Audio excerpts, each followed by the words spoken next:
Hey everybody, AC here, and welcome to Season 2 of What Will I Be Watching? As of this recording, it is April 6th, and only two of the animes that I intend to watch have aired their first episode. So,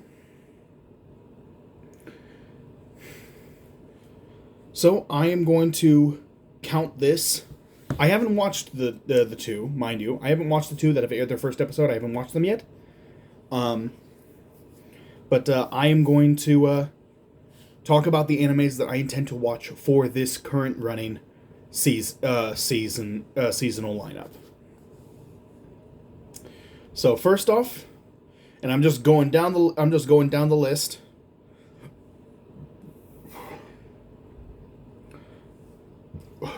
I'm going down the list. So we've got the beginning after the end. So I will read the synopsis. I will read the synopsis of the animes. Now that we're caught up, I'm going to say which ones I'm going to watch, and I'm going to read the synopsis. And then that's it, and then we'll move on. So, synopsis is: the story follows the strongest king in history, Gray. Although he possesses unparalleled power, wealth, and fame, there is no one who stands by his side, and he trusts no one. One day, Gray suddenly meets his death and is reincarnated as a powerless infant named Arthur in a world of magic. Surrounded by a loving family and companions, Arthur starts to experience joys in this new life that he never knew in his previous one. However, during a journey, his family is attacked by bandits. Thus begins his second life, filled with love and adventure.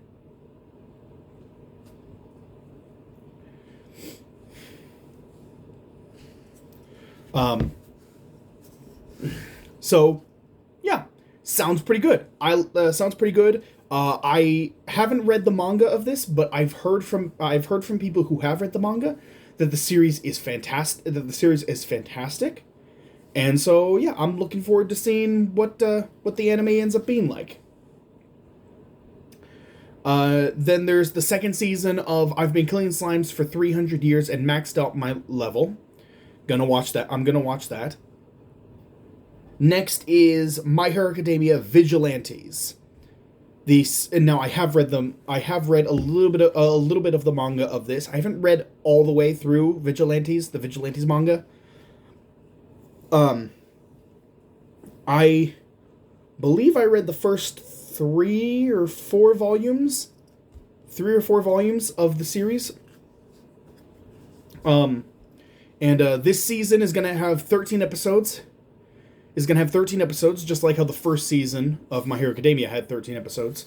And there are 15 volumes in total for the series.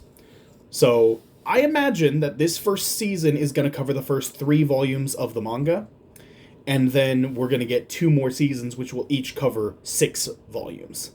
So this is most likely going to be a 3-season show.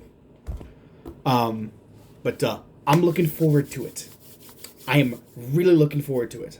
This is probably going to be a 3-season show, unless, of course, they decide that they're only going to have, 12, 13 episodes per season.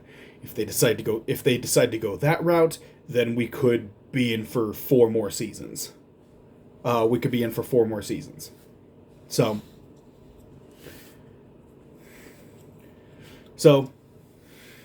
3 or 4 more seasons. 3 or 4 seasons, or 3 seasons if they decide to go 25 episodes for seasons 2 and 3. So, but we'll see. But you know what? I'm not even going to read the synopsis for this one, because everyone is going to be watching it. My Hero Academia is huge. It's a massive series, so everyone's going to want to watch it. So we're just going to move on from Old Country Bumpkin to Master Swordsman. Beryl Gardinant, a self-proclaimed humble old man, is a sword instructor at his dojo in a rural backwater village. In his younger years, he dreamed of glory as a master swordsman, but those days are long behind him. Out of the blue, he receives a visit from a famous former pupil who brings him world-shattering news. He's been appointed as a special instructor for the Knights of the Liberian Order. With his life now turned upside down, Beryl travels to the capital and reunites with some of his former students, elite knights, an ace wizard, and even an adventurer who's attained the highest guild rank possible. But why do they all want his tutelage?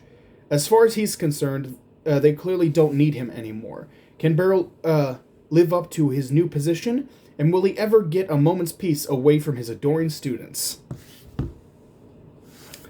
So, yeah, that sounds really interesting. And based on the trailer that I saw, my guess is that he thinks so little of himself, but my guess is that he's actually super powerful and he just has never really gone up against like other master swordsmen before to really compare his skills with theirs.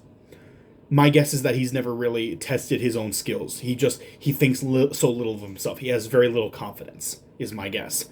And all of these former students are trying to get him to see, no, you are very powerful.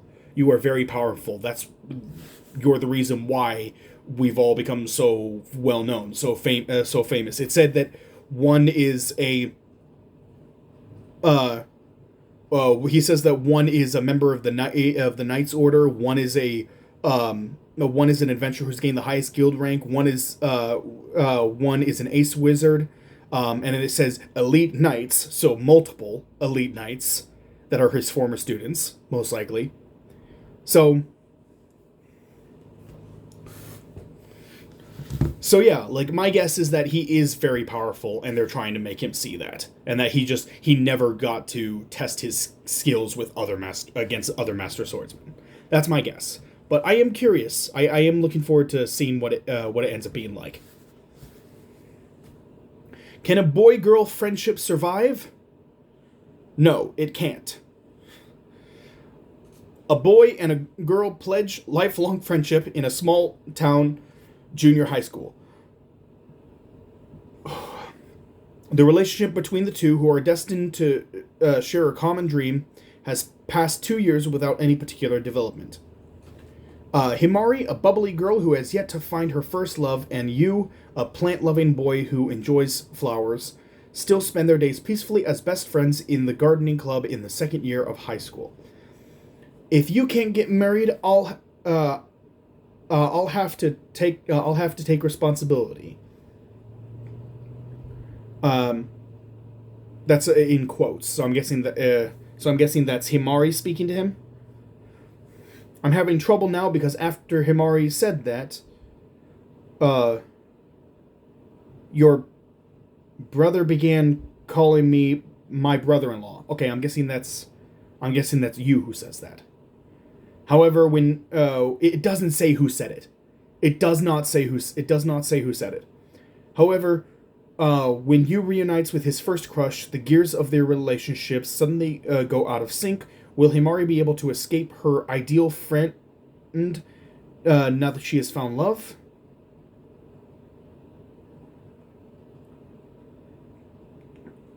So basically, from what I just read there, it seems like this is going to be a trope of childhood friends, and it seems like the whole premise is that these two childhood friends are in love with each other, and they just don't realize it yet, and that they are going to get together, which is great considering how the childhood friend never wins. The childhood friend literally never wins in anime when it comes to love triangles and rom-com harems. The childhood friend never wins. Please put them on, Takamine-san. Takamine is great at everything she does, and her magnetic personality makes her the envy of everyone. She gets good grades, excels at sports, and even manages to become student council president during her first year of high school. But Takamine has a secret. She possesses an ability called Eternal Virgin Road, allowing her to redo past actions and achieve a different result. While this might seem like a decent skill to have, Takamine must pay a price to activate it. She has to strip off a piece of her lingerie, After getting an imperfect score on a test, Takamine begins to remove her underwear during class and is spotted by her average and weak-willed classmate Koshi, who is bewildered by the sight. However, in the very next instant, things reset and Takamine's test is now perfect. When Koshi decides to confront Takamine about her previous test score, she reveals her ability to him and blackmails him into becoming her closet, making him carry around extra lingerie and put them on her. Her goal is to be able to use Eternal Virgin Road as much as possible in order to stay at the top of the school hierarchy, left with little choice in the matter. Left with little choice in the matter. Koshi accepts starting an oddly intimate type of relationship with the most popular girl at school.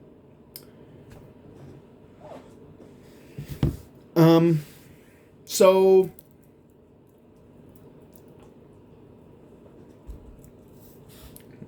that basically sounds like a ecchi anime. Just like, I imagine it's gonna be very perverted. Lots of, there's probably gonna be like a censored and uncensored version. So lots of butt shots and boob shots with nipples and all that. So it sounds pretty standard, but I'm curious what it meant by she blackmails him. How does she blackmail him? Wouldn't he have blackmail stuff on her, since he's seen her strip before? Wouldn't he have blackmail evidence on her? So how does she blackmail him? So I'm curious about that. But it sounds like it could have some potential for comedy. Sounds like it could have some comedy potential. So I'll give that one a watch. So, and at the very least, Takamine-san, the main girl, she looks very attractive. She is incredibly attractive. So yeah, I mean, should be fine. Let's see. The Brilliant Healer's New Life in the Shadows. Yes, I read the manga of this. And I'm so excited for the anime adaptation. Life hasn't been kind to Zenos.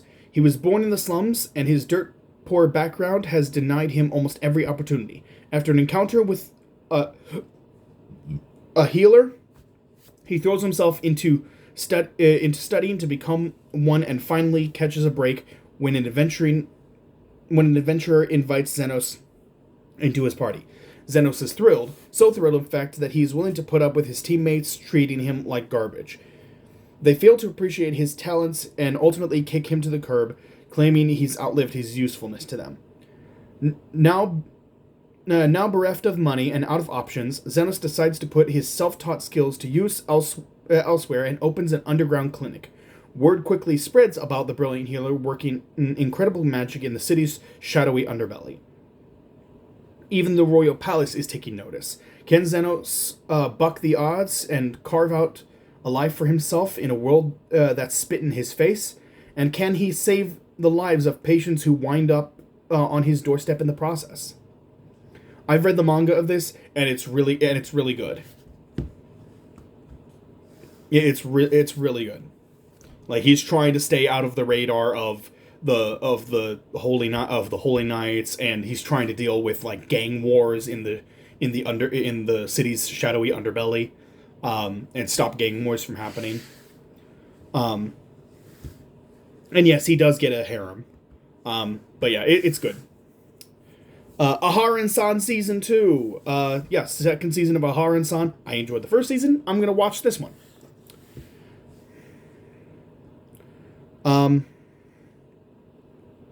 I haven't forgotten anything. Yeah, I haven't skipped any so far. Next is The Unaware Atelier Meister. One day, Kurt, a kind-hearted boy, is suddenly kicked out of the hero's party for being useless. He finds that his aptitude for weapons, magic, and all other combat-related skills is the lowest rank, so he takes odd jobs repairing the castle walls and digging for minerals, where his exceptional abilities are immediately revealed. He proves to be skillful in cooking, building, mining, and crafting magical tools. In fact, his aptitude for every skill unrelated to combat had a triple S ranking. Kurt, however, seems completely unaware of his talent and ends up saving people, the town, and even the country through his unaware actions. So he's just trying to live his best life, just trying to go about his normal day life, and he stumbles into saving an entire country. That's what it sounds like is going on, and that sounds hilarious. It sounds like there's going to be a lot of comedy in that one. So next is the Shiunji family children. The love between brother and sister, already off to a great start. The love between man and woman, that which is most forbidden and most unyielding.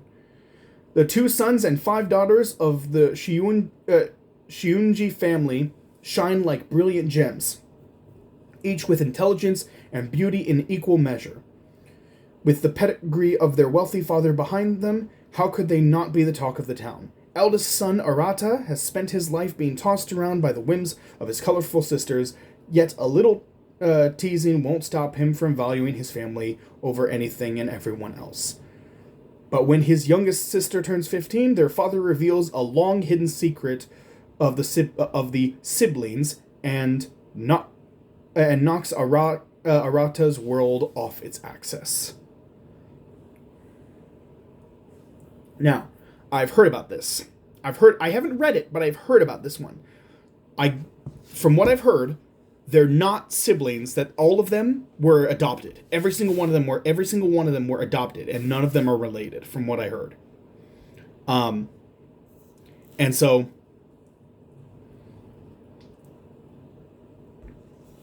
after finding out, basically all bets are off. And the sisters all begin to think, well, if we're not related, then is it okay? Is it okay for us to pursue the main character? So, the next is, I'm the evil lord of an intergalactic empire. In his last life, Liam lived as a moral, responsible person, but died deep in debt and betrayed by his wife. Reborn into the ruling family of a vast interstellar empire, Liam knows that his life is divided between the downtrodden and the ones who do the stomping. So this time he's going to take what he wants and live for himself. But somehow things refuse to work out that way. Despite doing his best to become a tyrant, Liam's decisions lead to nothing but peace and prosperity for the empire under his rule, and he just gets more and more popular. So, I've read the manga of this, and I love the manga of this. It's so funny. It's so funny. I feel so bad for Liam, because in his past life that it briefly talks about, he wasn't just left in debt by his wife. No, she straight up cucked him. She straight up cucked him with his boss. She put him into crippling debt. Took all of his money. Put him into crippling debt, and she cheated on him with his boss, and his boss fired him and framed him for causing the company issues, and sued him, making his debt even worse.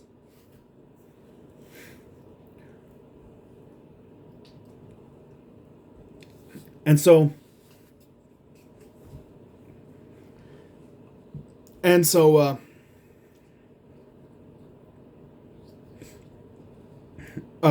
after he dies, like, he's reincarnated by this evil god who, like, he loves seeing people suffer. This evil god loves seeing people struggle and suffer. And he gets sent to this sci-fi futuristic world where he rules an intergalactic empire. He ultimately ends up making everything better for the empire, and he becomes super popular. And this evil god who wanted to see him struggle and suffer, instead everyone is happy, which weakens the evil god. The evil god is constantly getting weakened because he's being thanked for all this stuff. He's being thanked for the prosperity that the Empire is receiving. And so there's so much comedy in this, and there's so much enjoyment. So I really enjoy the manga. I read the manga and I really enjoyed it. So I'm looking forward to seeing the anime adaptation.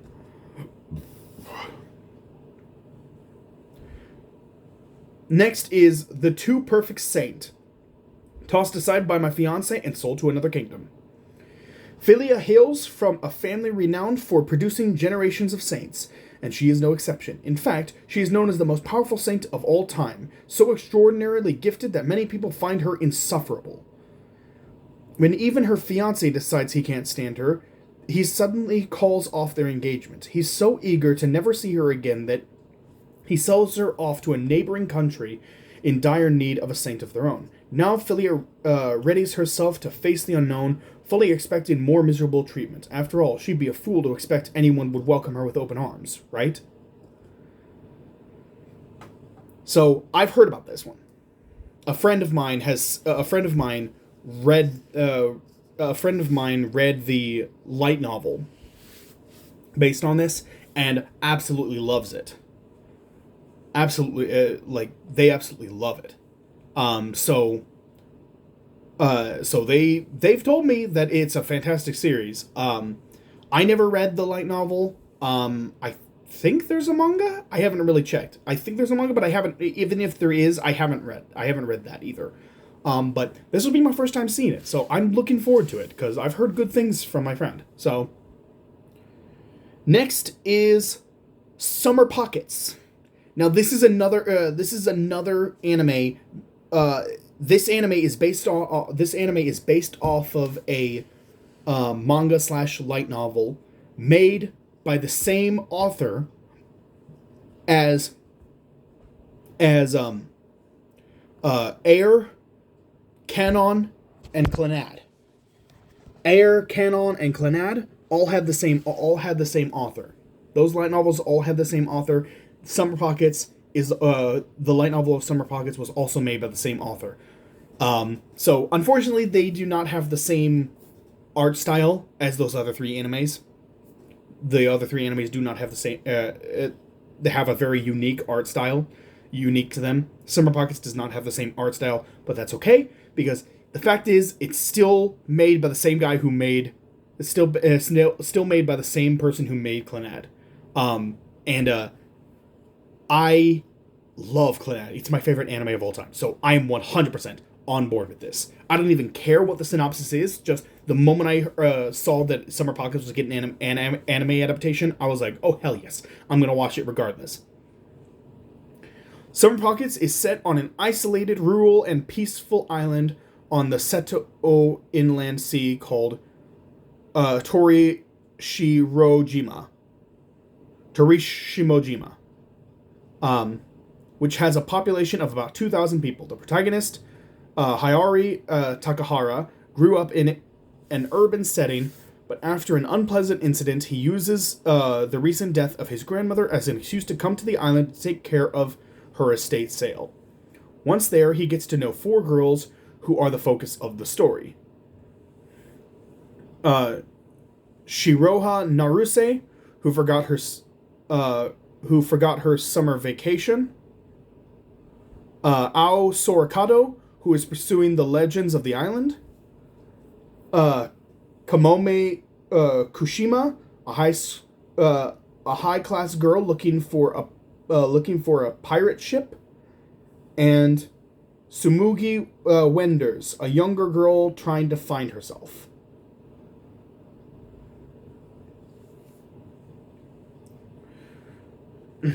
So yeah, so we've got 4 main characters. We've got 4 girls here.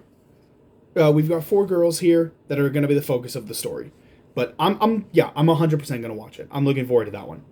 I cannot wait to start watching that one because I love Clannad. Kanon is pretty good. It's not as good as Clannad. Air is pretty good. Not as good as Clannad. They're good. They're good animes. They're good animes. I'm not saying they're not. It just Clannad is just my number one. Always will be. Next is Makina-san's A Love Bot.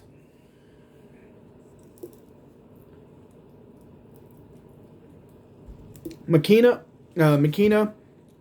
Agasuma, the school idol, moves into the home of Eita Akutsu, an introverted mechanical otaku. Eita, who has secretly harbored feelings for her, thinks he's hit the jackpot, but it turns out she's actually a robot made for sexual purposes.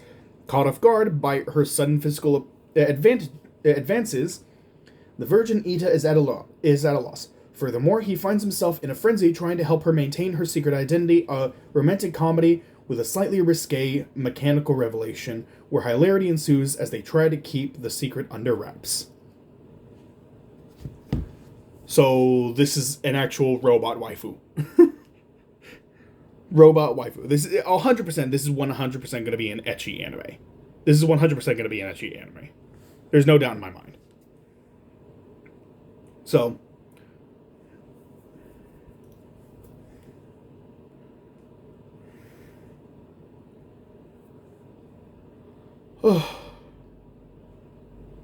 alright. So next, Yandere Dark Elf. She chased me all the way from another world.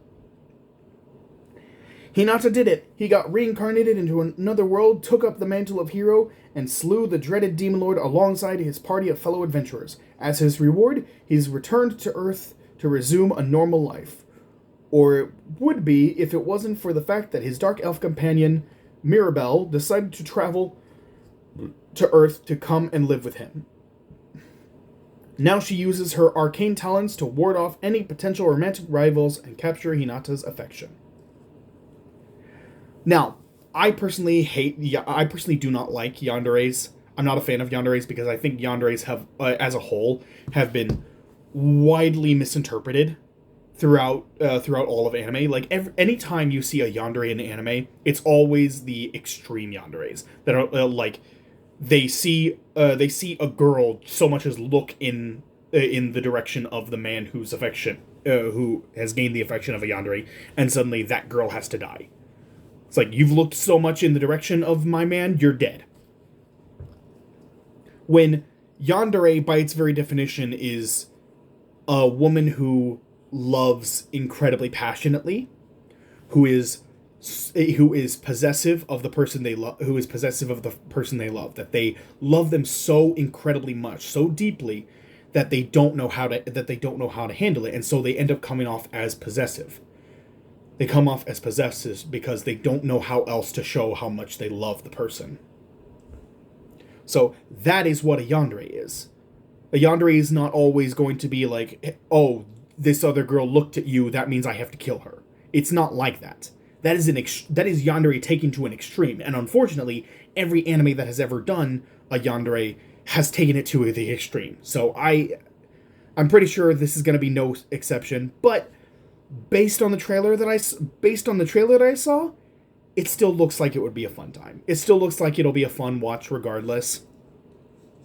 So, I'm expecting some comedy. And also I'm expecting lots of echiness. This is 100% going to be an ecchi anime. There's no doubt in my mind.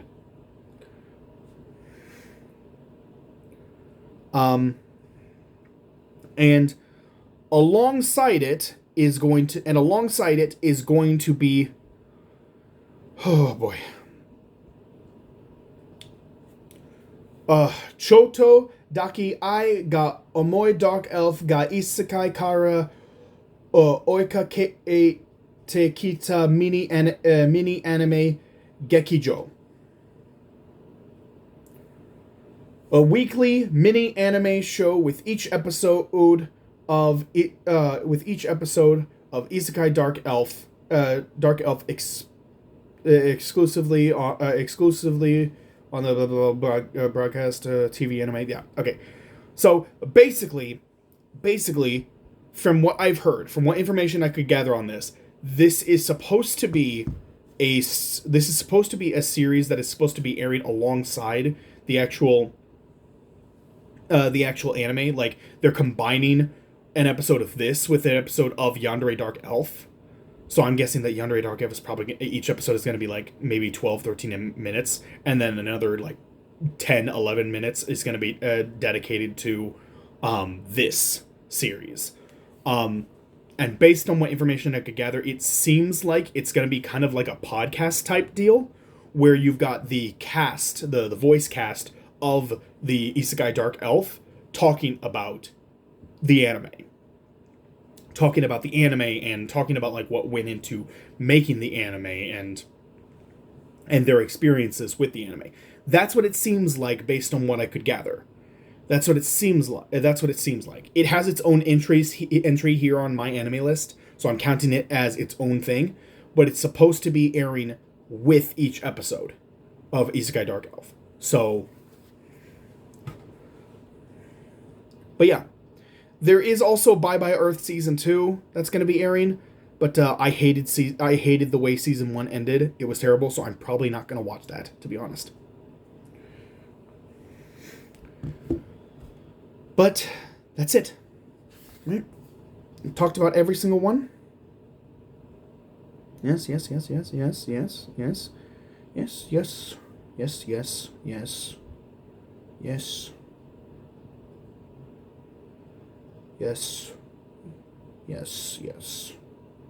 All right. And that's it. Right? Yep. All right. All right, so that's it. That's gonna be it for this episode. So, thank you everybody so much for watching. In the next episode, when we talk about the summer 2025 anime, I will discuss what my rankings are for the 16 animes that I'm that are going to be watching for this month. I will talk about that. I will rank them all at the start of the next episode. Before going into what I'm going to be watching for the summer 2025 lineup. But already I can see 4 animes right off the bat. I see 4 animes right off the bat that I know I'm going to be watching. Dandadan Season 2, Kaiju Number 8 Season 2, Shield Hero Season 4, and My Dress Up Darling Season 2. 100% I'm watching those. No doubt about it. So, looking forward to talking about those. So, anyway, that is gonna do it for this episode. Thank you so much for watching. New season, season 2 of What Will I Be Watching is only just beginning. So, thanks for watching. Hope you all enjoyed. Like, comment, subscribe, hit that notification bell, all that good jazz, and I will see you all in the next video. Take care, everyone.